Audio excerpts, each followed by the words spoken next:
and just added such a nice consistency and protein to this dish. Now for the second dish, we're going to prepare one of my husband's favorite meals, which is just a simple marinara pasta with spaghetti and broccoli.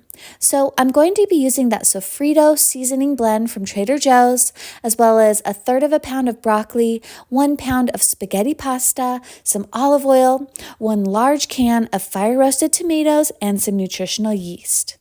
The first thing that you want to do when cooking pasta is bring a large pot of water to boil.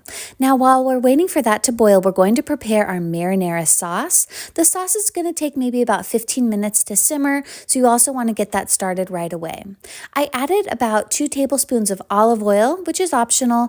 Then I'm going to fry up the sliced up garlic cloves and cook them until they're just starting to brown. That takes maybe about 2 minutes. You want to keep a careful eye on it so that you don't end up burning your garlic.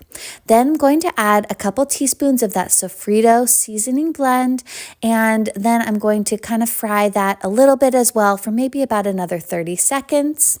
Once all of that is nice and starting to brown, I'm going to add a large can of tomatoes. These are fire roasted tomatoes, but you can use any type of can of tomatoes that you prefer. I believe it's a 28-ounce can. Then I'm just going to add a little bit of water, probably about 1/2 cup, and cover it with a lid and allow the sauce to simmer down for about 15 minutes. Once my pasta water is coming to a rapid boil, you can see all those bubbles forming at the top, I'm going to add my spaghetti pasta. I like to use tongs to get the pasta into the water so that I don't have to break the pasta in half.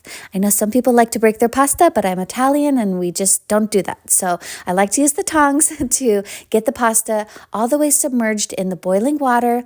Make sure that you toss the pasta around so that it doesn't stick together while it's boiling. You want to do that in the first couple seconds. Once you've cooked your pasta for about 9 minutes, then you're going to add in your chopped up broccoli.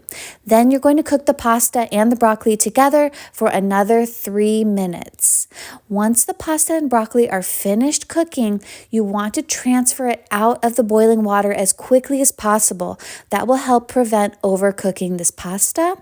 Then transfer it back into the big cooking dish and top it with your cooked marinara sauce, and your dinner is ready to serve.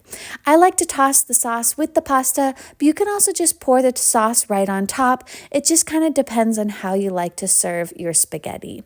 But this spaghetti is so delicious. Pasta, even white pasta, is packed with protein. I believe there's about 7 grams of protein in just the pasta per serving. The broccoli adds some protein as well.